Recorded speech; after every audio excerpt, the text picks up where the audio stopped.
Hello student, welcome back to my YouTube channel. आज हम आपका असाइनमेंट करने वाले हैं। जो आपका असाइनमेंट क्लास 12th के लिए आया हुआ है। असाइनमेंट नंबर 4 है, ये दिसंबर का असाइनमेंट है। तो जो क्लास 12th के स्टूडेंट है वो इस असाइनमेंट को करेंगे। और ये हिंदी मीडियम वाले छात्राओं के लिए है, छात्राओं के लिए। और आपके 12th क्लास के बाकी सब्जेक्ट के भी असाइनमेंट अपलोड हो चुके हैं। जैसे कि मैं आपको बता देती हूँ, ज्योग्राफी का असाइनमेंट अपलोड हो चुका है, इंग्लिश का असाइनमेंट अपलोड हो चुका है, हिंदी का और इको, आपका पोल साइंस, हिस्ट्री, आपके सारे असाइनमेंट अपलोड कर दिए गए हैं। और आपका ये जो आज अब लास्ट असाइनमेंट है ये अपलोड होने वाला है, समाजशास्त्र का असाइनमेंट। ओके, तो आइए हम करते हैं स्टार्ट। आपका जो इसमें फर्स्ट क्वेश्चन दिया हुआ है, बाल मजदूर एवं मजदूर किसान संगठन के बारे में एक लेख लिखिए। तो आपको एक लेख लिखना है। तो मैंने जैसे कि इसमें लिखवा रखा है वही आपको इसमें नोट डाउन करना है।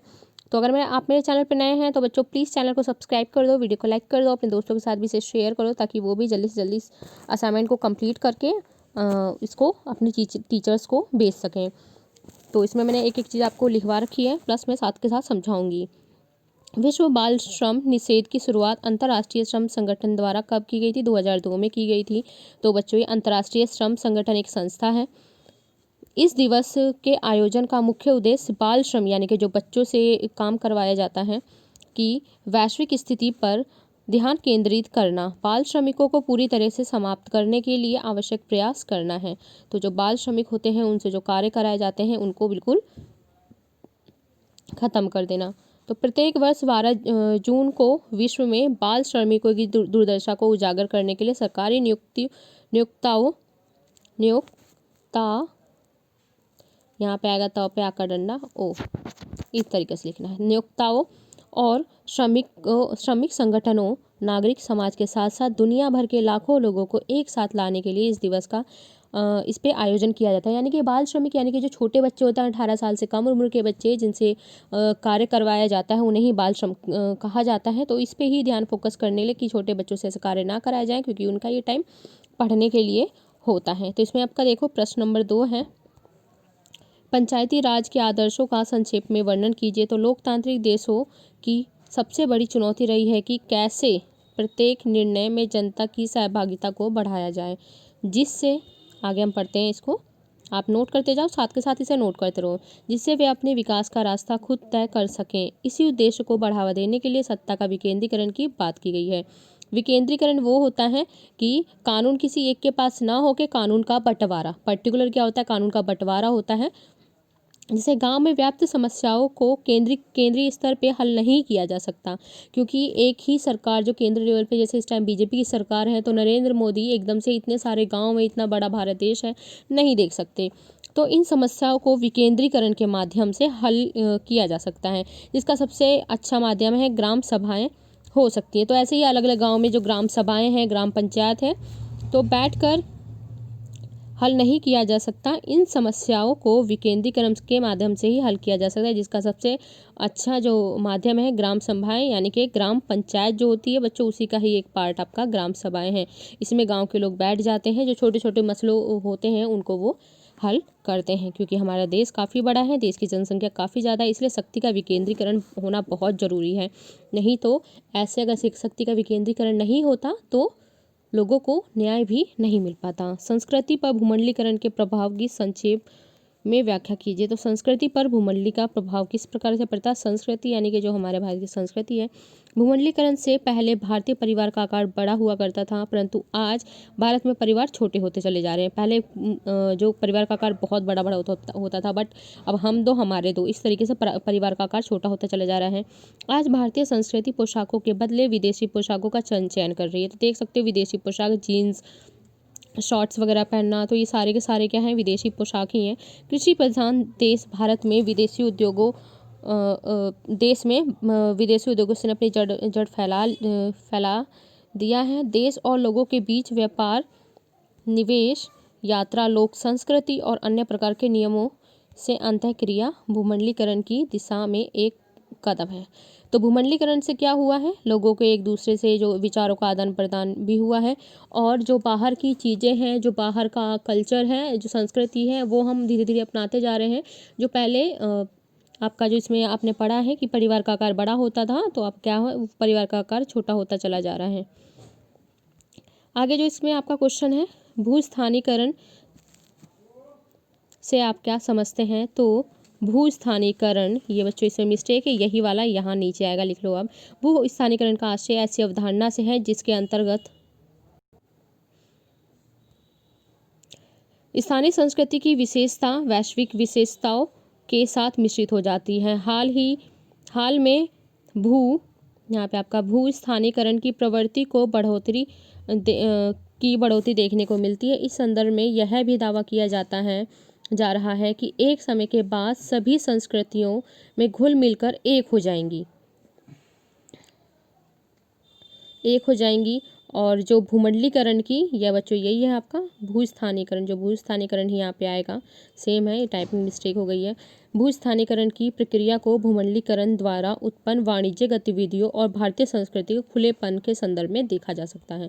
तो एक टाइम के बाद सारी संस्कृतियाँ हैं एक ही जैसी हो जानी है। फिर 73वां संविधान संशोधन के संबंध में एक लेख लिखिए। तो भारत का 73वां संविधान संशोधन जो बच्चों है, संविधान के अनुच्छेद 40 में सुरक्षित किए गए राज्य के नीति निर्देशक सिद्धांतों में से एक में कहा गया है कि राज्यों को ग्राम पंचायत का गठन करने और उन्हें वह भी अधिकार प्रदान करने के लिए कदम उठाने चाहिए जो एक स्वशासी सरकार की इकाइयों के रूप में काम करने के लिए आवश्यक है। यदि कोई पंचायत भंग हो जाती है तो 6 महीने के भीतर उसका चुनाव करने की व्यवस्था करना। तो इसमें छोटा सा ये आपका आंसर था, ये 73वें संविधान संशोधन पे एक लिख लिए, तो लिखिए। तो इसमें इतना ही था। ओके, तो आई थिंक आपको आज का असाइनमेंट अच्छा लगा होगा। तो प्लीज़ बच्चों मेरे चैनल को ज़रूर से सब्सक्राइब कर लो, वीडियो को लाइक भी कर देना और इसे अपने दोस्तों के साथ शेयर भी करना। आपको अच्छे से एक असाइनमेंट बहुत अच्छे से इस बार कराया गया है, क्योंकि लास्ट टाइम भी कुछ असाइनमेंट डाले गए थे, इस बार आपको सारे असाइनमेंट कराए गए हैं विद एक्सप्लेनेशन, एक एक चीज़ एक्सप्लेन करके। कमेंट करके भी ज़रूर बताओगे आपको असाइनमेंट कैसा लगा है। शेयर भी करोगे, यानी कि अपने दोस्त को शेयर करना है आपको। एक सब्सक्राइब करना है अपनी तरफ से, एक लाइक करना है और एक दोस्त को आपको शेयर करना है, और उसे भी बोलो वो भी अपने एक दोस्त को शेयर करेगा, और एक आपको कमेंट करना है। बस आपको बच्चों इतना काम करना है, हम आपके लिए इतनी मेहनत कर रहे हैं और आपको बस आपके मुश्किल से इसमें 2 मिनट लगने वाले हैं। तो एक सब्सक्राइब, एक लाइक, एक शेयर, एक कमेंट, ये काम आपको करने हैं। और आज की जो मैं आपको दिखा देती हूँ, आज का समाजशास्त्र यानी कि सोशियोलॉजी का जो आपका असाइनमेंट है कक्षा 12वीं के लिए, दिसंबर 4, एक बार और देख सकते हैं। क्वेश्चन नंबर 1 यहाँ पे हमने ये कंप्लीट किया हुआ है, ये देख सकते हो। क्वेश्चन नंबर 1 नहीं कर पाया है कोई, तो अब नोट कर लो। पूरा अच्छे से मैंने आपको इसे समझाया भी है। 2 आपका है पंचायती राज के आदर्शों का संक्षेप में वर्णन करना था, जो उसके आदर्श वगैरह थे। संस्कृति पर भूमंडलीकरण के प्रभाव को संक्षेप में व्याख्या कीजिए, तो इसमें ये है। इसके बाद 4th आपका भूस्थानीकरण से आप क्या समझते हैं? तो भूस्थानीकरण की थोड़ी थोड़ी जो हल्की हल्की टाइपिंग मिस्टेक थी मैं आपको बता चुकी हूँ। एक ये आपका था और एक ये था, तो इन तीनों जगह यही आएगा, भूस्थानीकरण भूस्थानीकरण भूस्थानीकरण। ओके, इसके बाद 73वां संविधान संशोधन जो हमने पढ़ा है, भारत का 73वां संविधान संशोधन अधिनियम जो आया है,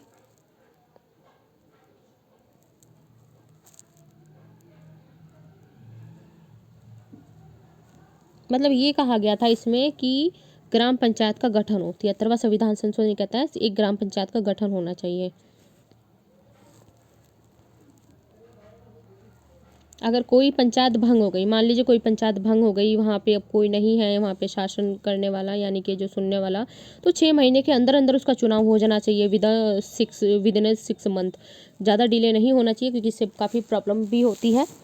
वहाँ पे गांव में देख सकते हो आए दिन कोई ना कोई मुद्दा आता रहता है। गांव में काफ़ी सारे मुद्दे आते हैं, अपने खेतों को लेके, अपनी ज़मीन वगैरह को लेके, और काफ़ी सारे ऐसे आपसी के जो झगड़े होते हैं वो, तो ऐसी चीज़ें काफ़ी आती हैं। सबसे ज़्यादा खेतों और ज़मीनों को लेके आते हैं। जब बंटवारे का टाइम आता है तो काफ़ी बहसबाजी इसमें होती है। तो काफ़ी सारे ऐसे मुद्दे हैं जो गाँव में आते हैं, जो कि पुलिस के पास न जाके पंचायत के पास ही जाते हैं। तो पंचायत ही इसका आपकी जो है फैसला कराती है, जिसमें भी पक्षपात भी देखा जाता है कई बार।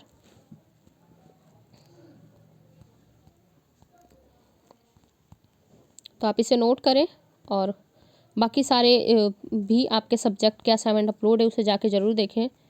Geography, history, pol science, pol science का अपलोड है और इंग्लिश का अपलोड हो चुका है, हिंदी का अपलोड हो चुका है अच्छे से, इको का अपलोड हो चुका है, सारे अपलोड हैं आपके। कोई भी अगर आपके भाई बहन 10th में तो 10th के तो ऑल सब्जेक्ट के अपलोड हो चुके हैं और अब आपके 12th के भी ऑल सब्जेक्ट के अपलोडेड है।